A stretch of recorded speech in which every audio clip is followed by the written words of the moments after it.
ईसाई धर्म के अनुसार यीशु मसीह का जन्म एक चमत्कारिक घटना थी। चमत्कारिक घटना इसलिए क्योंकि ईसा मसीह को एक कुंवारी लड़की ने जन्म दिया था, जिसे कुंवारी जन्म भी कहा जाता है। और जो यीशु मसीह की माताजी थी मरियम, उनको एक पवित्र आत्मा के द्वारा गर्भवती माना जाता है। जब दोस्तों जय मसीह की परमेश्वर आप सभी को बहुत आशीष दे। मैं आशा करता हूँ कि आप लोग अच्छे होंगे। जैसा कि आप लोग जानते हैं कि बाइबल में लिखा है कि अंतिम दिनों में हर एक घुटना टेकेगा और हर एक जुबान कहेगी यीशु मसीह ही परमेश्वर है। दोस्तों आज की इस वीडियो में मैं आप लोगों के साथ में एक वीडियो शेयर करने जा रहा हूँ। एक बहुत बड़ा ब्लॉगर है जो हमेशा से अलग अलग जगहों पर जाकर अलग अलग जगहों को एक्सप्लोर करते हैं। उनका एक वीडियो मैं आप लोगों के साथ में शेयर करने जा रहा हूँ, जिसमें इन्होंने प्रभु यीशु मसीह के बारे में वो बातें कही जो एक विश्वासी को जानना बहुत ज़्यादा जरूरी है। अब ये व्यक्ति हो सकता है विश्वास करता या फिर नहीं करता, आई डोंट नो, मैं नहीं जानता, लेकिन जो इसने बताया वो एक्यूरेट बिल्कुल सही है, सही वे में इन्होंने बताया है। देन आप लोग इस वीडियो को जरूर पूरा देखकर जाइएगा। एंड अगर कोई भी ऐसी कमी रही जो इस भाई ने इस वीडियो में नहीं बताई, देन मैं आप लोगों के साथ में जरूर शेयर करूंगा।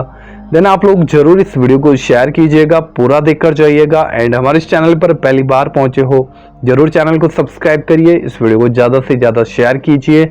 आइए इस वीडियो को हम लोग देखते हैं। ईसाई धर्म के अनुसार यीशु मसीह का जन्म एक चमत्कारिक घटना थी। चमत्कारिक घटना इसलिए क्योंकि ईसा मसीह को एक कुंवारी लड़की ने जन्म दिया था, जिसे कुंवारी जन्म भी कहा जाता है। और जो यीशु मसीह की माताजी थी मरियम, उनको एक पवित्र आत्मा के द्वारा गर्भवती माना जाता है। जब यीशु मसीह का जन्म हुआ था, हालांकि यीशु मसीह की माता और उनके पिता की एंगेजमेंट हो चुकी थी। उनके पिता का नाम था यूसुफ। ऐसी भी मान्यता है कि जो यीशु मसीह की माताजी थी मरियम, जिसको मेरी भी कहते हैं, उसको एक स्वर्गदूत ने बताया था कि वो एक ईश्वर के पुत्र को जन्म देने वाली है। ईसा मसीह का जन्म तो वैसे बातलेम में हुआ था, जो आज के फलस्तीन में है, लेकिन उनका पालन पोषण एक नासरत जगह पे हुआ था, जिसे यीशु नासरी भी कहा जाता है। ईसा मसीह के जो विचार थे, उन्होंने अपने विचारों का लगभग 3 साल तक प्रचार प्रसार किया था। और उन्होंने जो जूस धर्म था, यहूदी धर्म था, उसके धार्मिक नेताओं की और परंपरागत कानूनों की आलोचना भी की थी। उनके अनुसार जो यहूदी धर्म के परंपरागत कानून कायदे हैं वो ठीक नहीं है लोगों के लिए। ईसा मसीह को उनके चमत्कारों के लिए काफी जाना जाने लगा था, जैसे कि जो बीमार लोग थे उनको ठीक करना, अंधे को आंखें देना, मर्द लोगों को जिंदा करना, पानी पे चलना। तो ऐसा सब करने से लोग उन्हें एक ईश्वर के पुत्र के रूप में देखने लगे थे। जो ये सब मैं बता रहा हूँ ये ईसाई धर्म की मान्यताएं हैं। ईसा मसीह के इन चमत्कारों और उनकी लोकप्रियता को देखकर जो यहूदी नेता थे, धार्मिक नेता थे, वो परेशान हो गए, क्योंकि यीशु मसीह की जो पॉपुलैरिटी थी उस टाइम पे काफी तेजी से बढ़ रही थी लोगों में। तो जूस लोगों को और जो रोमन शासक थे उनको चिंता होने लगी कि भाई ये आगे चल के हमारे लिए खतरा हो सकता है, तो इसीलिए उनको मौत की सजा दी जाती है। ईसा मसीह की मृत्यु के बाद उनके फॉलोअर्स ने, उनके अनुयायियों ने ये दावा किया कि ईसा मसीह 3 दिन बाद वापस से जिंदा हो गए थे, और इस घटना को पुनरुत्थान कहा जाता है। उसके बाद वो स्वर्ग चले गए थे। और ये वो जगह बताई जाती है जहाँ पे यीशु मसीह को क्रूसिफाइड किया गया था। और इसके थोड़ा सा बगल में ये भी आप लोगों को जो चर्च दिखाया, वो थोड़ा सा आगे चल के ही चर्च है। यहाँ पे वैसे एक ही चर्च नहीं है, चर्च के काफी सारे पार्ट्स हैं, मतलब छोटे छोटे चर्च आप लोगों को और भी दिख जाएंगे। दोस्तों जैसा कि आप लोग जानते हैं कि हम अंतिम दिनों में जी रहे हैं, और अंतिम दिनों के अंदर आज लोग प्रभु यीशु मसीह के नाम से भी चिढ़ते हैं। आज समय ऐसा आ चुका है कि जहां पर प्रभु यीशु मसीह के लोग रहते हैं, जो कंट्रीज प्रभु यीशु मसीह के नाम से स्थापित हुई हैं, जहां पर ओनली प्रभु यीशु मसीह के लोग रहते हैं, वहां पर भी हमें प्रभु यीशु मसीह के नाम से विरोध देखने को मिल रहा है। और अगर हम हमारे देश भारत की बात करें तो आप लोग जानते हैं कि किस प्रकार से आज मसीह लोगों के ऊपर सताव है, मसीह लोगों को सताया जाता है। लेकिन दोस्तों इस माहौल के अंदर भी किस प्रकार से आज परमेश्वर का सुसमाचार लोगों के पास में पहुंच रहा है, क्योंकि परमेश्वर जानता है कि किस प्रकार से पत्थर को भी अपनी महिमा के लिए इस्तेमाल करना है। आज परमेश्वर अलग अलग चीजों के द्वारा अपने सुसमाचार को लोगों तक पहुंचाने का प्रयास कर रहा है, क्योंकि हम लोग जानते हैं कि बाइबल क्लियरली हमें इस बात के विषय में कहती है कि अंतिम दिनों में जब प्रभु यीशु मसीह के राज्य का सुसमाचार पूरी पृथ्वी पर सब जातियों के बीच में फैल जाएगा, तब प्रभु यीशु मसीह का आगमन होगा। एंड हम लोग जानते हैं कि आज प्रभु यीशु मसीह के नाम से किस प्रकार से विरोध है, सताव है, तरह तरह की चीजें हमें देखने को मिलती है। झूठे आरोप लगाए जाते हैं, मसीह लोगों को पकड़कर जेल में डाल दिया जाता है, उनके ऊपर सताव किया जाता है, उन्हें मारा पीटा जाता है, बहुत सी चीजें हमें देखने को मिलती है।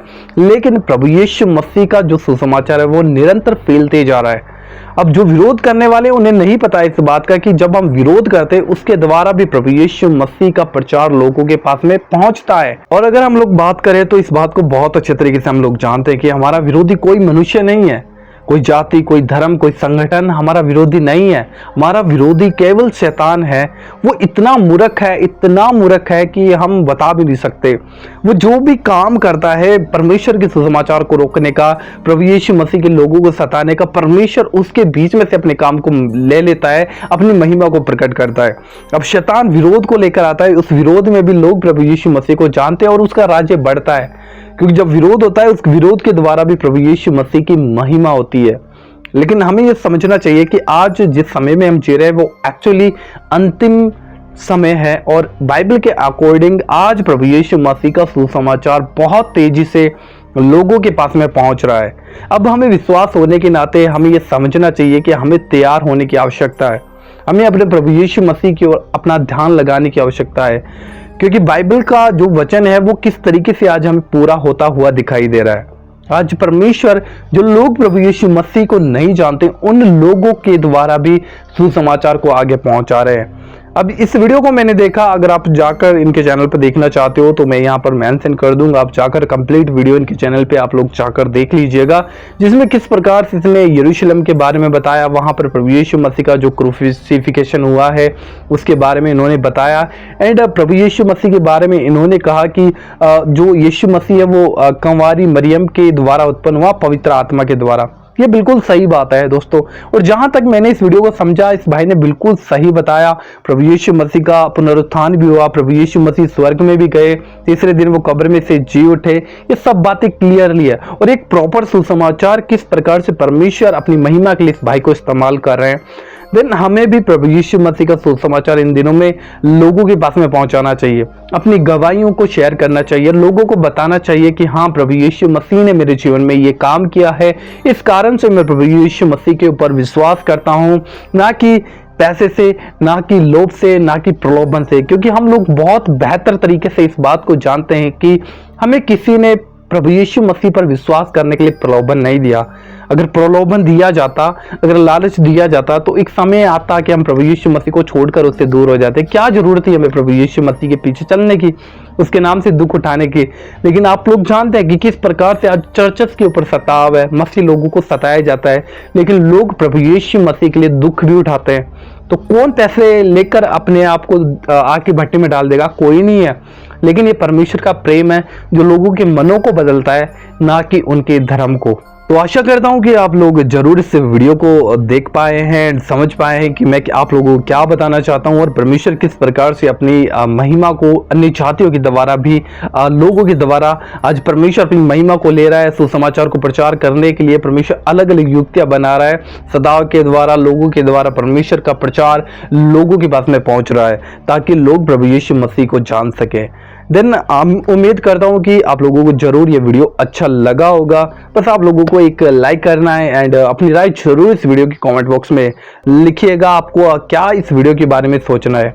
एंड फिर से कहूंगा कि आपने हमारे चैनल को अभी तक सब्सक्राइब नहीं किया है तो जरूर आप लोग सब्सक्राइब कीजिएगा ऐसी और वीडियोज देखने के लिए, ताकि हम प्रभु यीशु मसीह के प्रेम में बने रह सकें और परमेश्वर का सुसमाचार हम मिलकर आगे तक पहुंचा सकें। तो प्रभु आपको बहुत आशीष दे। जय मसीह की।